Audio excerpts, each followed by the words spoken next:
Hi, everyone. Welcome to another edition of Packers Unscripted from Packers.com. I am Mike Spofford, joined, as always, by my partner in crime, Weston Hodkowitz. We're coming to you here still from different locations at Lambeau Field and coming off of preseason game number 2, Saturday night against the New England Patriots. And Wes, the game gets called with 10 and a half minutes to go in the fourth quarter, but thankfully, we are able to report it was such great news to hear on Sunday that Yeah, huge. I mean, the fact that rookie cornerback. I thought you were done.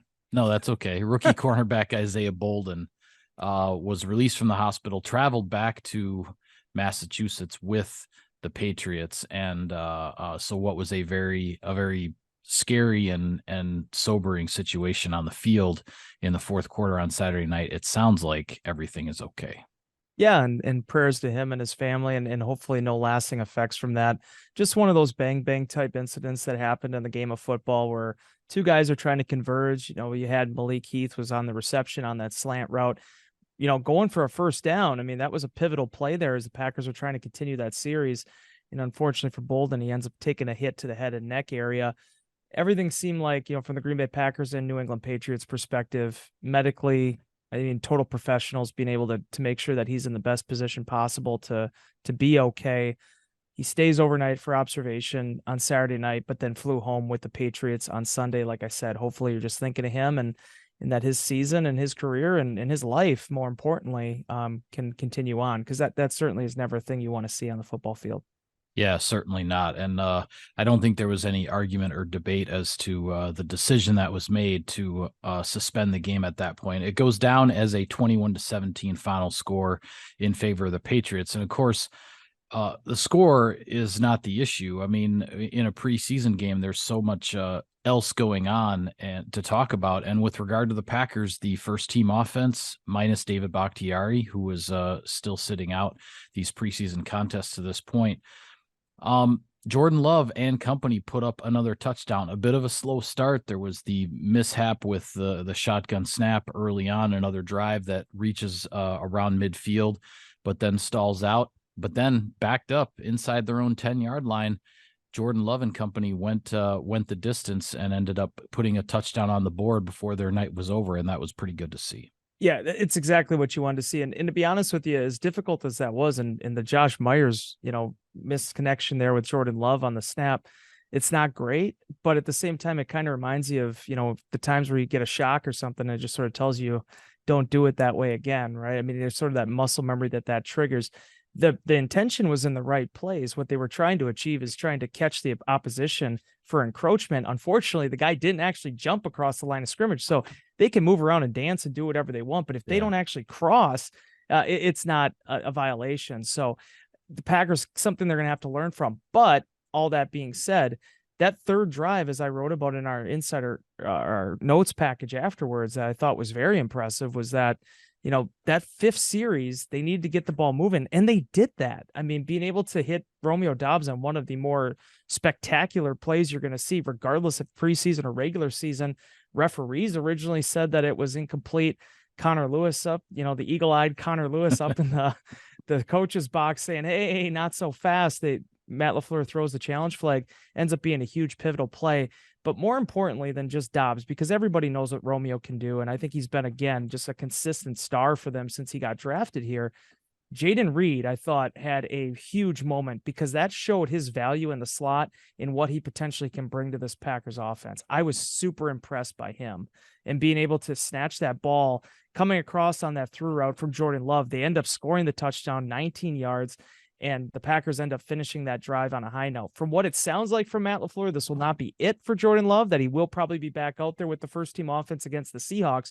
But regardless, 130 passer rating, I thought a really positive sign for him with his growth and where this Packers offense wants to go.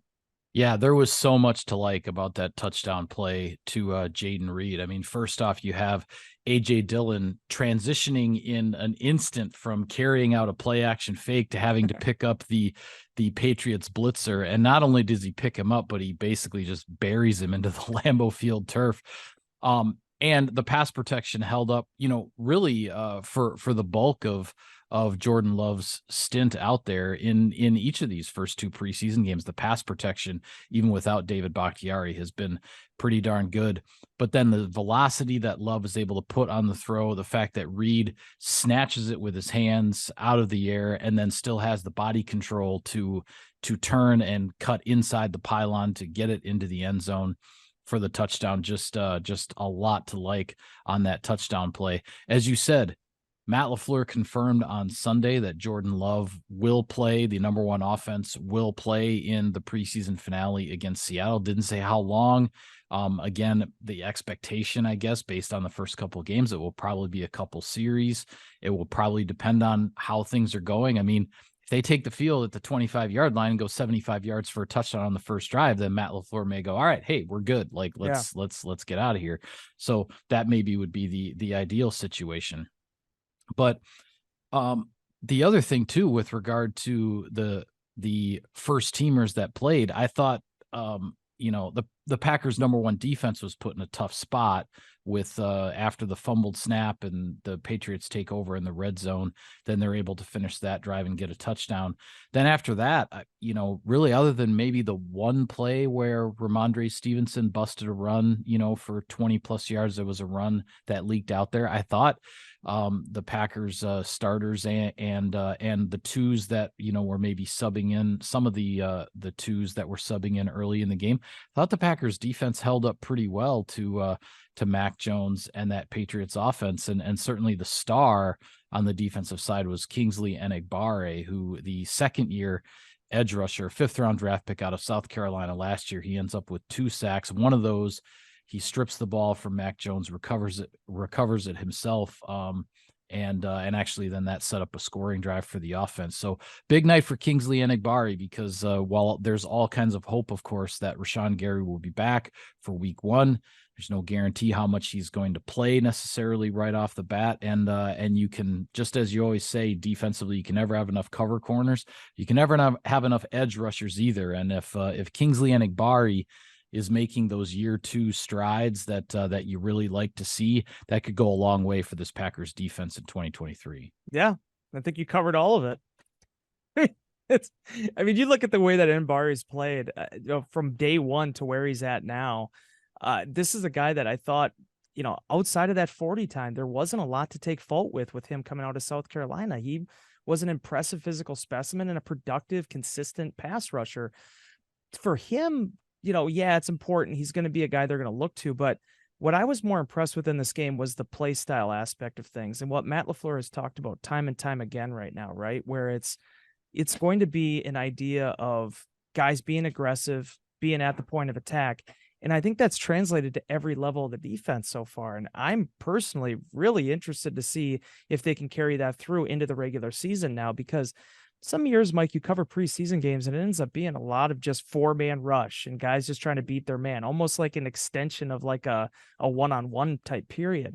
It hasn't been like that in this camp. So whether it's Enagbare, whether it's a guy like Colby Wooden or Carl Brooks, who had 2 more quarterback hits in this game, all the big names that we talked about all summer, they're there with Kenny Clark and, hopefully at some point, seeing Gary out in team periods, but Preston Smith.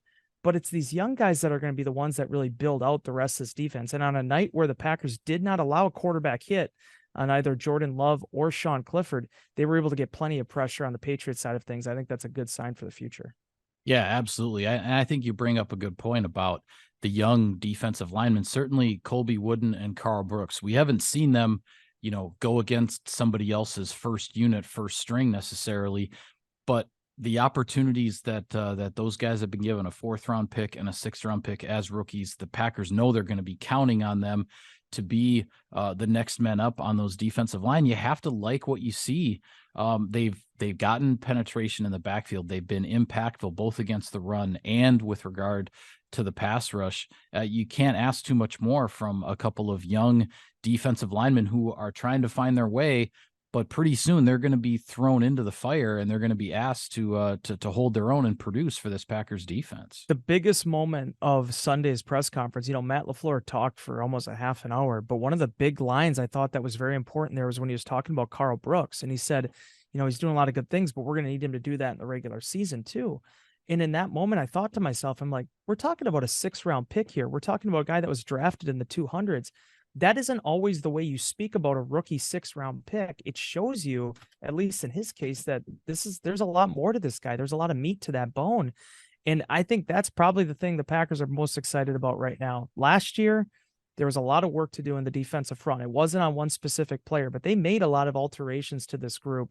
And I feel like when you add a Wooden, when you add a guy like Carl Brooks, excuse me, and you have a guy like Jonathan Ford, who I think has also taken some strides as a pass run, as a run stuffer, that room is built out really well for them. We've talked about it time and time again, but there were learnable, teachable moments in this game. Carrington Valentine, I think, in some ways saw some of the changes in the NFL that he's going to have to adapt to. Certainly the Packers are still figuring out what's going to happen at safety, but as it relates to that defensive front, during a time in which they went without Rashawn Gary and are moving on from, Dean Lowry and Jaron Reed, I feel like this training camp and specifically these preseason games have given us a lot of answers to questions that were lingering into the summer.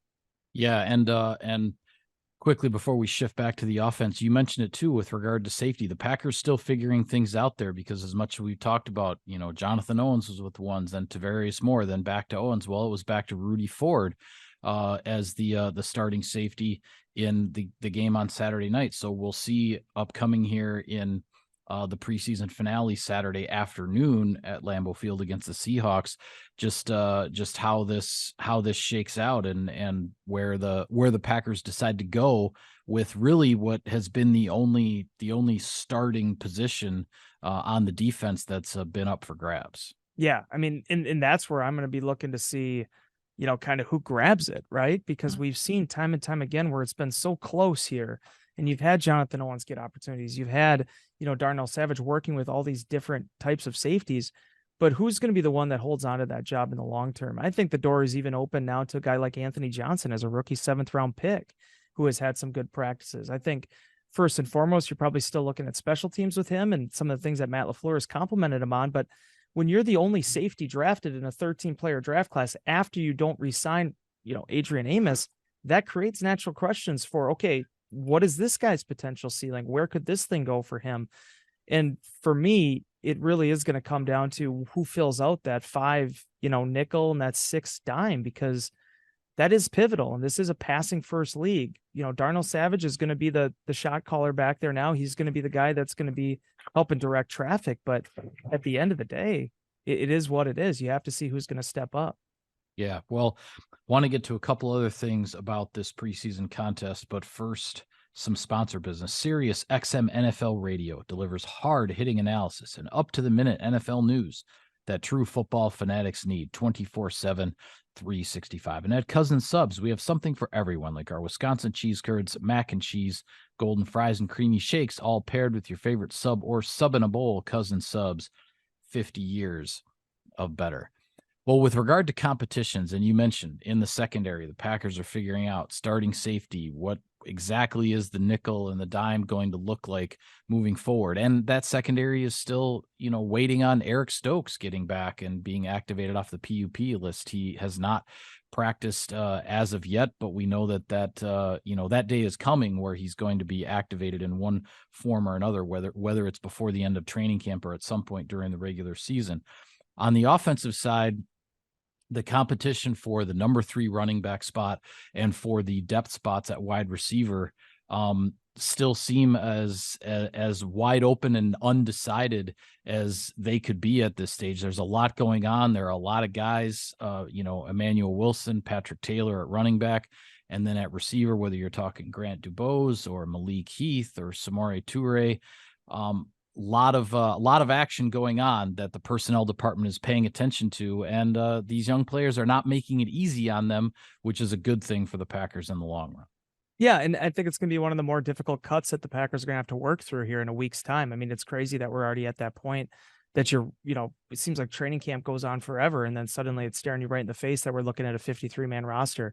I think it's going to be really intriguing to see who all emerges at those positions where we talked about the depth, because it's easy enough to say, okay, well, this player earned it or this player deserves it. But then you also do have to consider the special teams piece to it.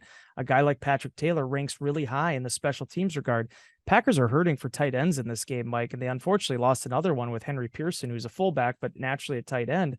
So what happens? I mean, you're seeing guys like Patrick Taylor playing as an up blocker now on the kickoff return team. Usually don't see running backs do that sort of thing, but he has the size and sort of the acumen to handle it. Packers really value that. I mean, Tyler Goodson, I thought, looked really impressive during the offseason program, but then he gets a shoulder injury. And then you have Emmanuel Wilson, who is a really natural runner, but is he going to be able to play the other phases, which maybe necessarily he hadn't done a lot in college? Those are the big things the Packers are going to have to look for here in this next week. This final preseason game is going to be really intriguing to watch, though, because you're going to see the starters play a little bit. I'm guessing Sean Clifford will get some more reps, but Matt LaFleur even said it on Sunday. He wanted to get Alex Magoo some reps at those threes until, unfortunately, that injury happened with Bolden. So there are, 91 players on this roster if you include Kenneth Odemegu and having that exemption. So trying to figure out that 53 and then the 16-man practice squad beyond that is going to be a real challenge, which, as you've said time and time again, is something that I'm sure Brian Gutekunst and his scouts really do want, because you want to be stuck with some difficult decisions right now.